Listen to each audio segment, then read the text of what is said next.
Fala, amigos especuladores! Sejam bem-vindos à parte 5 do treinamento Bitcoin Pro. Hoje vamos falar de mercado. Onde comprar Bitcoin, onde não comprar. Essa é a parte que eu tenho mais afinidade e que me dá aquela borboleta no estômago, que mais à frente vocês vão entender que é dopamina. Então, sem mais delongas, onde comprar Bitcoin? Nessa forma original, você deve comprar diretamente com outra pessoa que tem interesse de vender seus Bitcoins. Hoje existem pessoas que trabalham somente com isso, realizando essas operações de compra e venda. O objetivo é você não denunciar a sua identidade, porque somente ele vai saber que aquele Bitcoin foi seu, que comprou para você. E se você não tiver nenhum registro te conectando com essa operação, então você fica livre de qualquer cobrança futura a respeito desses Bitcoins. Você fica privado. O objetivo é basicamente esse: não doxar sua identidade, você não ter seus dados vazados, que você possivelmente é um holder de Bitcoin, uma pessoa que é uma acumuladora. Sempre que for realizar esse tipo de operação, comprar em espécie ou por boleto bancário sem identificação. Senão, não faz sentido você comprar com P2P, é mais fácil você ir comprar numa corretora centralizada, que é o segundo lugar onde a gente deve comprar o nosso Bitcoin. As corretoras centralizadas concentram toda a liquidez do mercado, então lá vocês vão encontrar o Bitcoin no preço mais barato, com maior liquidez possível. Contudo, elas exigem o KYC, que nada mais é que uma precaução que eles precisam ter caso você esteja fazendo algum crime, cometendo algum crime, por exemplo, lavagem de dinheiro. Eles vão se eximir de qualquer responsabilidade. Por quê? Porque eles estão fazendo todo o processo de identificação do cliente. Eles sabem com quem eles estão negociando e na hora que der algum problema, alguma investigação, eles vão ter todos os seus documentos lá e mostrar para as autoridades competentes que eles não têm culpa de nada. A gente não pode confiar em corretoras centralizadas, nossos dados podem ser vazados e pode ser vazado que você comprou Bitcoin com elas. Obviamente que após você realizar o saque para blockchain, você não pode ser cobrado mais a respeito daquele Bitcoin, em teoria, porque ali você não tem um CPF seu registrado, conectado. Vai ter a inferência de que você sacou através do seu CPF, mas não necessariamente é seu. Você pode sacar para outra pessoa e ter enviado para outra pessoa ou até ter perdido as chaves em algum momento dessa vida. A corretora com maior liquidez é a Binance, a mais famosa. E, embora tenha menos privacidade, recebe pagamento em Pix, concentra toda a liquidez no mercado. Então, não é que você não deva usar, mas você deve sempre, como eu abordei na parte anterior, sobre segregar as carteiras, a origem. Então, à medida que você tem várias fontes de origem, você deve ter uma carteira específica para cada um, para evitar que um dia o vazamento da chave pública estendida possa te conectar com os outros saldos. A corretora também tem o risco de insolvência. Isso já aconteceu, foi o caso da FTX. A FTX, na verdade, era um esquema Ponzi, no fundo, mas eles funcionavam como uma espécie de corretora. Como não existe uma regulação específica para a corretora de criptomoedas, o mercado hoje exige um report que essas corretoras fazem para o mercado, disponibilizando os endereços com seus fundos e sinalizando: ó, eu tenho aqui tanto do dinheiro, eu tenho o lastro para poder suportar essas operações, para poder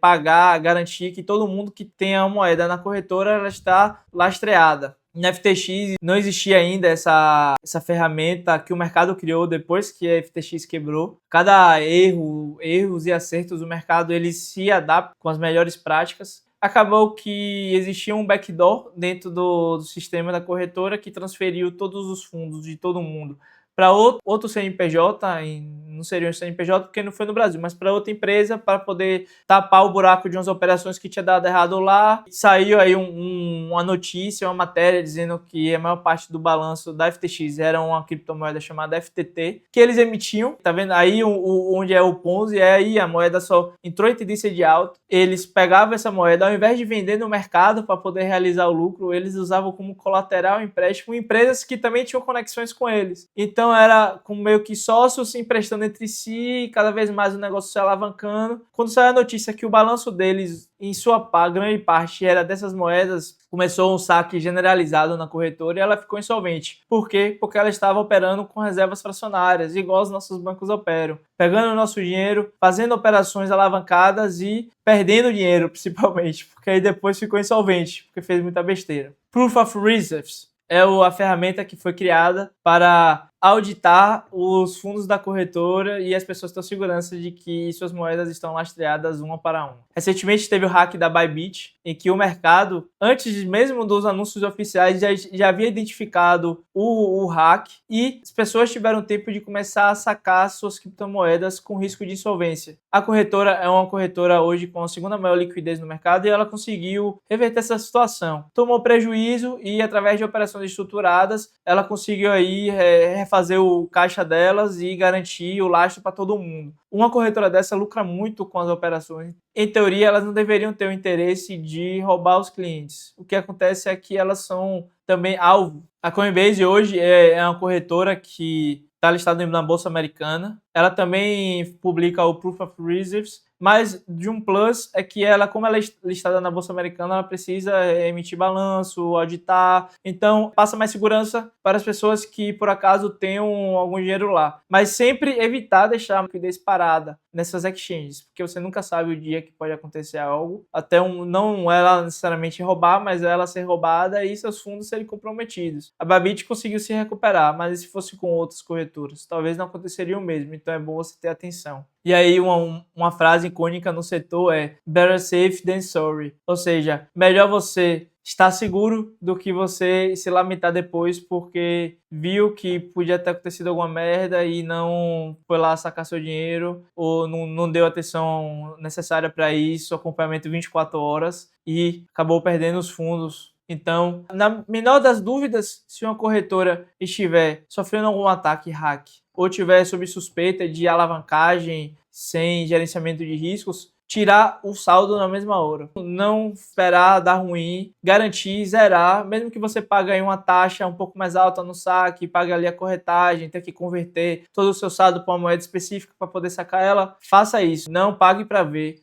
Onde não comprar Bitcoin? Obviamente no Legacy, nas principais empresas do Legacy. Corretoras centralizadas nacionais já têm um report muito específico sobre vocês, eles já passam para a Receita Federal. Eles têm o mesmo risco da corretora centralizada internacional, com a diferença que aqui uma regulação é maior, vai ser maior, você vai poder processar com mais facilidade a empresa. Mas no mundo cripto, no mundo da blockchain, a gente nunca espera resolver utilizando as ferramentas do Legacy. Então nunca ache que um processo judicial vai ser a solução para os seus problemas, porque não vai ser. Não comprar através de bancos, ETFs principalmente, porque eles ainda têm mais, a Receita Federal e afins têm mais acesso ainda sobre suas movimentações. Lembrando que aqui eu não estou aconselhando ninguém a sonegar, mas estou frisando que você pode tomar ações mais seguras em relação à sua privacidade e menos em relação à sua privacidade. Acontece vários casos de sequestro de pessoas que têm Bitcoin. Como é que essa informação vaza? A gente não pode garantir que a Receita é infalível, que os dados da Receita não estão sendo vazados, que alguém está tendo acesso. E aí essa informação vai chegar para uma pessoa totalmente desconhecida que você tem Bitcoins. E aí? Como é que você vai fazer? Então, por via das dúvidas, para você se precaver, haja com privacidade. E principalmente se tratando do banco, se você fez alguma operação lá com Bitcoin, procure um contador, porque certamente você vai ser tarifado, a Receita vai vir, eles têm acesso facilitado quando você opera em bancos, quando você opera ETFs, quando você opera dentro do Legacy. Então para eles é supimpa. Ó, bateu uma meta aqui, encontrou um cara que comprou Bitcoin, bateu uma meta do ano, já tá de boa, de férias, vai descansar. Então não seja o topo da lista, não seja a camada mais próxima da cadeia alimentar deles. Se proteja, seja precavido em relação à sua privacidade. E lembrando mais uma vez, not your keys, not your coins. E você tem dois caminhos. Você tem um caminho da liberdade, você tem um caminho de estudar e entender o Bitcoin. E você tem um caminho que você não tem liberdade, que você não tem privacidade e que você não tem entendimento do que está se passando ali. Os órgãos competentes cometem ilegalidades porque eles não estão imunes a isso. São seres humanos que estão operando ali, seres humanos erram e muitas vezes são abusivos. E aí você vai ter que fazer a sua escolha. Você vai comprar P2P, você vai comprar na SEC, você vai comprar na Corretora Nacional, você vai comprar em banco ETF, a escolha é sua. Quanto mais à direita, mais simples vai ser você comprar o Bitcoin. Mas também não vai ser o Bitcoin de verdade. Vai ser um ativo que simula o Bitcoin. Porque o Bitcoin de verdade você só vai ter comprando no P2P ou sacando da sua corretora diretamente para sua carteira. Isso é a etapa mais importante nesse processo e do treinamento. Você ter autonomia para poder acessar a blockchain do Bitcoin sem depender de terceiros e sem risco de perder saldos, já treinado e garantido que você não vai fazer nenhuma besteira. Por isso, vale ressaltar que mais importante do que comprar o Bitcoin é estudar o Bitcoin. Senão, você vai ser surpreendido no futuro. Aqui queremos criar riqueza, não que essa riqueza seja diluída através de autoritarismo, da usurpando do seu trabalho. E aí os riscos são muito grandes, o futuro é muito incerto, a gente não sabe o futuro da moeda fiat. Isso que a gente está vivendo de juro negativo começou desde 2009. Então, antes disso, a gente a gente nunca viveu isso que está vivendo. Por isso que o pessoal diz que a gente está vivendo um experimento social, que é literalmente isso. Todo mundo empurrando com a barriga até onde dá e procurando viver a vida. Esse é o mundo. O mundo real é isso. E se na hora do aperto a pessoa souber que você tem Bitcoin, ela vai querer lhe roubar. Então você tem que ficar atento. E uma das grandes inovações que o Bitcoin trouxe foi as stablecoins. Não especificamente no Bitcoin, mas a tecnologia blockchain possibilitou a criação de outras soluções mais relacionadas com o sistema legado. E aí foi criado a stablecoin USDT e foi muito importante para o mercado, porque isso trouxe liquidez. Basicamente, um emissor, ele deposita em algum banco uma moeda fiat, vamos tratar aqui do dólar. O emissor ele tem um dólar em uma conta depositada e ele emite um token na blockchain, não na do Bitcoin, mas em outras, nas cópias do Bitcoin, que não tem lastro. Atualmente, ela, a grande maioria não tem lastro, não são mais provas de trabalho. E nessa blockchain você vai transacionar esse USD, que aqui a moeda com maior liquidez no mercado é o USDT. A USDT vai ter a PEG de 1 para 1 com o dólar, ou seja, cada um USDT dentro da blockchain equivale a $1 na conta corrente. Temos a segunda maior moeda com liquidez é o USDC, da Circle. Vale ressaltar que ela esteve envolvida na quebra do Banco do Vale do Silício. Ela não especificamente, não diretamente em uma operação, mas ela tinha saldos, fundos naquele banco e no momento que ele declarou insolvência, a moeda perdeu a PEG. Ela passou a valer menos de $1 e foi uma confusão no mercado naquele dia. Depois, com o anúncio que os bancos iam ser salvos, como foram, os depósitos iriam voltar para a conta corrente do banco, então o USDC voltou para $1. Mas na menor imprevisibilidade, a menor incerteza que existia em relação aos fundos daquela moeda, ela vai perder a PEG e vai ser loucura no mercado. Você tem que estar atento em relação a isso. Você não pode confiar 100% também nas stablecoins. A única coisa que você pode confiar nesse mercado é um Bitcoin vai valer sempre um Bitcoin. Agora, um USDT a gente não sabe quando é que vai valer sempre $1. Então é muito arriscado você estar investindo nessas moedas sem lastro. Por isso que eu também não gosto muito de deixar dinheiro alocado em USDT, mas isso é preferência minha. Muitas pessoas usam e dá muito certo. A USDT ela tem o Proof of Reserves com os endereços na blockchain de todos os seus saldos e faz também reportes mensais com a ajuda da BDO. Não se trata de uma auditoria profunda igual que são feitos nos balanços das empresas listadas em bolsa nos Estados Unidos, mas é alguma informação que a gente tem acesso. O USDC também emite atestados semelhantes. No balanço deles, a gente pode ver que elas também não operam com 100% em cash. Elas têm ali um portfólio de renda fixa para poder rentabilizar, aproveitar que esse dinheiro já está na conta corrente deles, que vai estar circulando na blockchain, e eles investem em títulos do Tesouro Americano, que é uma operação não muito arriscada. Operações também de curto prazo. Na emergência, eles vão resgatar logo ali e montar esse portfólio para poder rentabilizar em cima dessa operação de emissão dos tokens. Por isso que existe o risco tanto da blockchain quanto do risco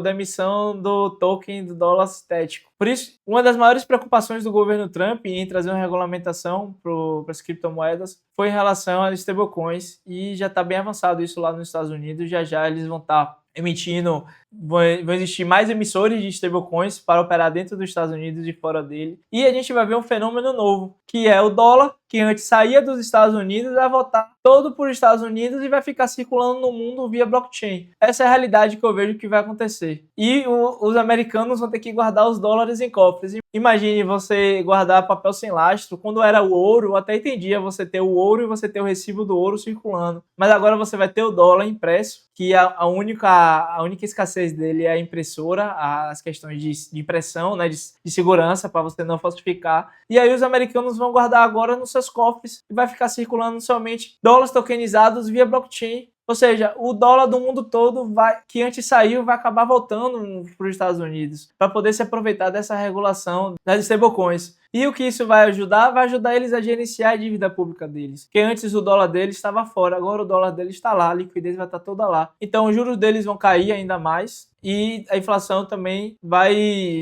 os indicadores de inflação deles vão ficar mais ajustados por conta desse efeito. Mas isso é futurologia, pode acontecer ou não. É algo que eu acredito que vai acontecer, esse efeito aí da volta do dólar para os Estados Unidos, semelhante como era feito com o ouro, né? Os Estados Unidos guardavam o ouro do mundo e circulava em recibos. E agora vai acontecer com o dólar. Aqui a gente tem um exemplo do mercado, o SDC, o SDT. Ele, em teoria, era para ser o valor deles, mas existe aí um risco, muito provavelmente, de liquidez em relação ao PEG. Então, a gente tem que o SDC vale um pouquinho menos por conta da menor liquidez, mas também é insignificante, coisa de 0,0004%. Então, não é algo a se preocupar quando você precisar fazer uma conversão, muito baixo. A estratégia de acumulação mais eficiente para você comprar Bitcoin, minimizando o risco e otimizando retornos, é o preço médio em dólar. Ela é a estratégia que nem mesmo Deus pode vencer. É uma frase um pouco ousada, porque realmente é uma estratégia muito boa e são utilizadas por grandes players. A estratégia consiste em você comprar periodicamente Bitcoin e marcando o preço em dólar, porque você vai ter uma referência boa de como é que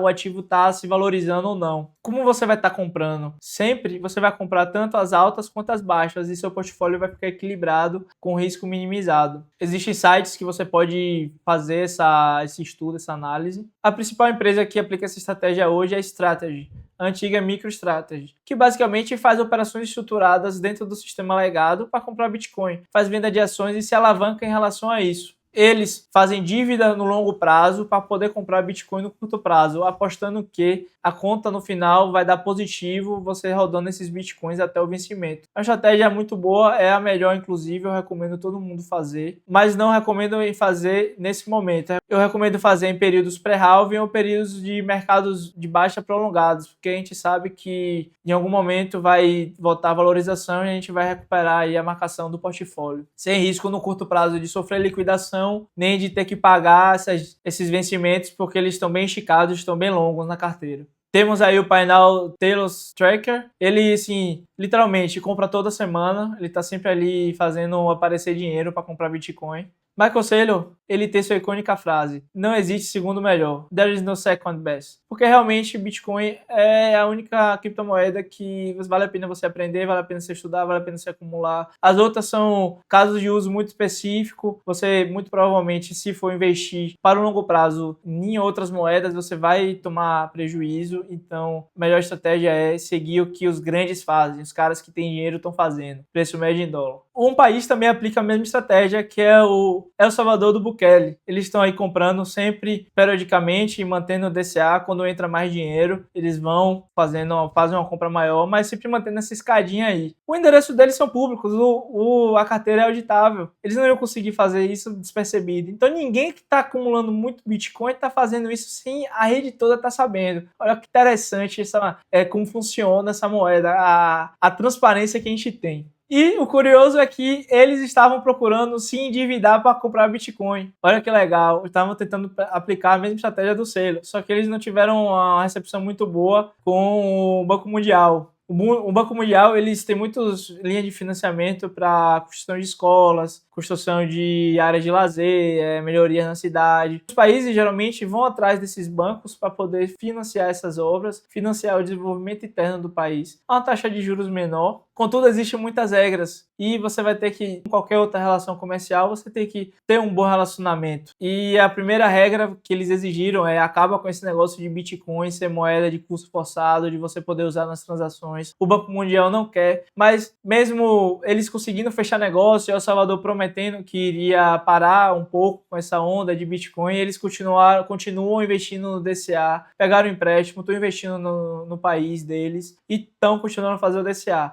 Eles não vão abrir mão disso. Lembrando que El Salvador, ele não tem moeda própria, eles não têm banco central, eles usam o dólar. Por que eles fizeram isso? Porque quando lá teve um banco central, eles imprimiram tanto dinheiro que acabaram com o dinheiro deles. E para a economia não ir para o buraco, eles se dolarizaram. Semelhante ao que aconteceu na Argentina. As pessoas negociando imóveis somente em dólar, para não perder na desvalorização do peso. E um padrão clássico de mercado no Bitcoin é o 3 verdes e 1 vermelho. Ele vem se repetindo desde sua criação. Obviamente, o Bitcoin tem muito pouco tempo de existência, então esse padrão pode ser quebrado facilmente, mas até então é ele que vem se realizando. 3 anos de positivo, 1 ano de negativo. Você pode preparar seu portfólio para isso. Agora em 2025 estamos vivendo o 3º ano no verde, então muito provavelmente o próximo ano é no vermelho. Então já sabe, vai fazendo DCA até lá e quando chegar o momento da baixa, você pega um dinheiro de reserva e aplica. Obviamente eu não estou falando para você pegar sua reserva de emergência, seu dinheiro tudo que você tem, mas o que você tiver, além do DCA, você aplicar, porque seguindo esse padrão é rentabilidade garantida e com risco baixo. As corretoras com maior liquidez são a Binance e Bybit. Se você quiser operar em outras corretoras, você tem conhecimento aqui das maiores. Coinbase, tem também a Upbit, a OKX e Bitget. Aqui eu faço uma análise da corretora Binance, que é a principal. Viemos aqui na página inicial deles. Assim, é bem confuso à primeira vista, mas com o tempo você pega a prática de onde tem as opções. Para depositar em real é simples, você vai em depósito. Vai ter a opção, você vai poder escolher se você vai depositar BRL ou vai depositar em cripto. Quando você escolher a opção depositar em BRL, ele vai dar a opção ou Pix ou PicPay. Aí fica a sua preferência, não paga para você depositar. Você vai pagar R$ 3,50 se você for sacar em real também dessa corretora. E um alerta importante. O KYC depende do volume que você negocia. Se você negocia valores baixos, ele nunca vai exigir um documento adicional seu. Se vocês passarem do level 1, que é $5.000 de depósito, ou $10.000 de saque, eles vão exigir documentos adicionais para você comprovar aquela renda. Então, fiquem atentos para não estourar esse limite e não precisar doxar ainda mais suas informações. Ah, Felipe, eu quero comprar R$ 100.000 em Bitcoin hoje. Então, você vai na Binance, compra um pedaço um pouco lá, você vai na Bybit, compra um pouco lá, procura corretoras que aceita Pix, compra um pouco em cada corretora e executa essa transação.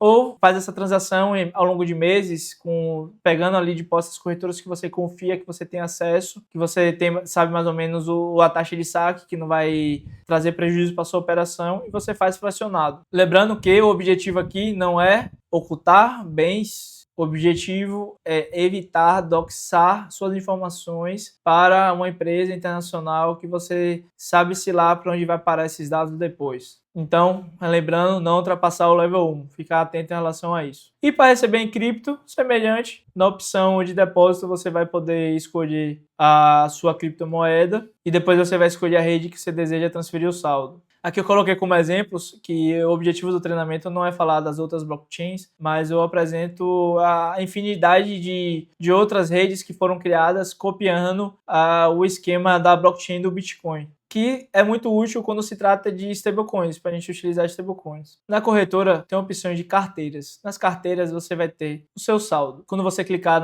no símbolo da carteira, você vai ter várias opções. O foco nosso aqui vai ser somente o mercado Spot e Earn. Temos aqui o overview completo. Muitas vezes você pode acabar se perdendo nos saldos. O saldo vai estar lá e você vai estar na carteira específica para você negociar no spot ou vai estar em outra carteira. Isso pode trazer confusão, trazer medo, mas se você clicar em Overview, você vai ver o saldo completo e você vai saber que está lá o dinheiro. Você só precisa ir verificar nas suas carteiras onde vai encontrar esse saldo. E o mercado que te vai operar nessa corretora vai ser o mercado Spot, que são basicamente negociação e leilões. Lá na aba superior você vai ter a opção Trade e a parte Spot. Aqui a gente tem taxa de 0,1%, independente do seu tipo de ordem, que o tipo de ordem é se você está sendo um agressor, ou seja, você está executando no preço de mercado, ou se você está sendo um provedor. Você está dando lance e alguém está executando sobre esse lance. Geralmente, quando você ataca o mercado, você paga mais, mas aqui na Binance a gente tem a taxa igual de 0,1%, tanto para o taker quanto para o maker. E a promoção delas, que se você pagar com o BNB, que é a moeda delas, você tem um desconto nas taxas. Assim, para mim, eu prefiro não comprar, pagar a taxa completa mesmo, o SDT, e ficar longe de mexer com o BNB. Na aba de Spot, a gente vai ter um broker completo, que vai ter as principais informações da moeda nas últimas 24 horas, um gráfico com o painel de ordens, o livro de ordens e as negociações que estão saindo em tempo real. No canto direito, a gente tem o menu que a gente procura o mercado que a gente deseja. Vejam que aqui temos centenas de criptomoedas que não compensa. Eu coloquei algumas aqui no favoritos, mas só para acompanhar mesmo o preço, os absurdos que o preço vai, estica, volta, para ter uma percepção do nível de alavancagem do mercado. Mas eu não recomendo a ninguém, só ter BTC, USDT e BRL USDT. E para análise gráfica, para você entender, não ficar perdido no que está acontecendo no broker, Tem um setup do TradeView. O TradeView é a melhor plataforma para você analisar gráfico que existe hoje no mercado. Eu recomendo sempre você alterar as cores, deixar cores neutras, para não parecer um cassino. Se você for ver na loteria da Caixa, é tudo coloridinho, porque eles querem trazer confusão mental para você. Igual um cassino, literalmente. A loteria do governo, ele quer lhe dar ferro.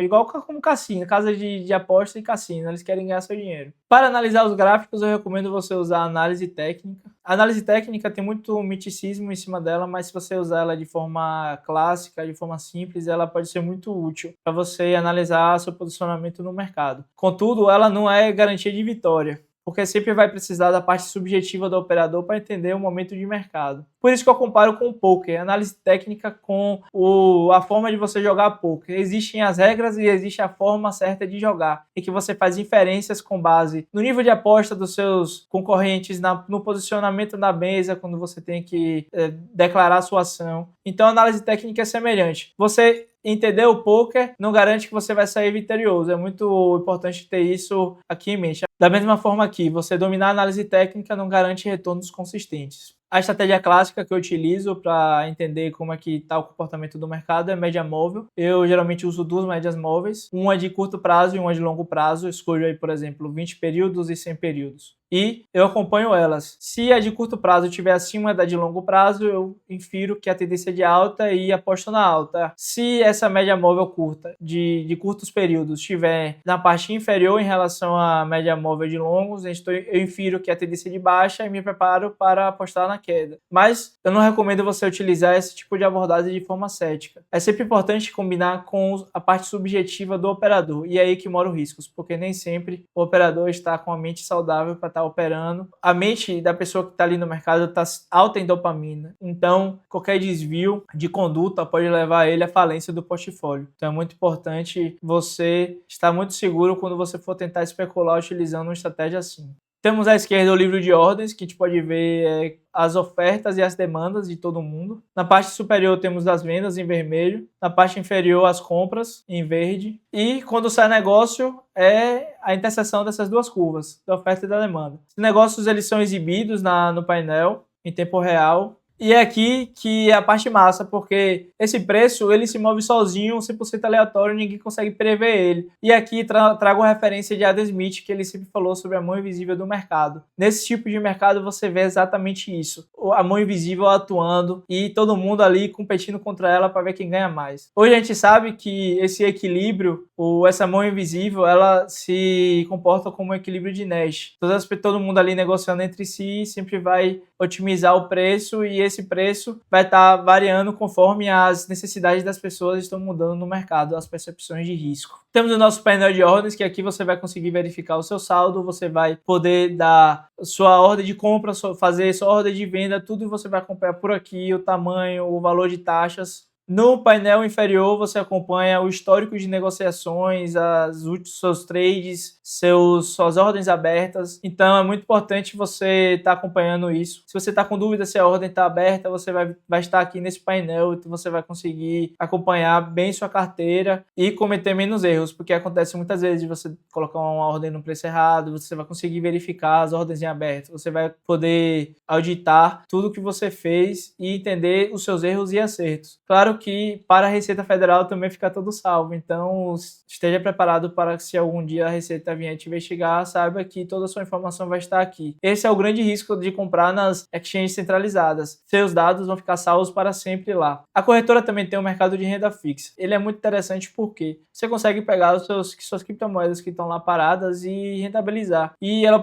oferece muitas promoções para dólar, por exemplo. Você pode comprar o SDT e deixar rentabilizando em dólar. O risco vai ser da corretora, porque as chaves não são suas, então a corretora pode sofrer um roubo ou te roubar, e do emissor do dólar que você está aportando, que você comprou. Ele pode por algum motivo falir e seu token perder o valor, virar poeira. Quando você clicar lá, você vai ver a quantidade de produtos que eles oferecem. Para praticamente quase todas as criptomoedas, eles oferecem esse produto de earn. Vale ressaltar que recentemente o Brasil aprovou impostos sobre esse tipo de operação. O foco, na verdade, foi pegar as offshores da galera que estava lá rentabilizando em dólar fora do Brasil, sem pagar imposto diretamente. Só que todas essas medidas acabam respingando nas criptos, embora não tenha sido o foco da lei, acabou respingando e você tem que estar preparado também para se um dia você ser cobrado por esse valor que você deixou rentabilizando aqui. Então a escolha é sua. Se você deseja ficar com dinheiro, com a liquidez na conta, na corretora, tendo risco de ser roubado, de perder o valor, a escolha é sua. Olha que produto interessante, eles estão oferecendo 7,2% de rentabilidade em dólar. Obviamente é uma promoção, você só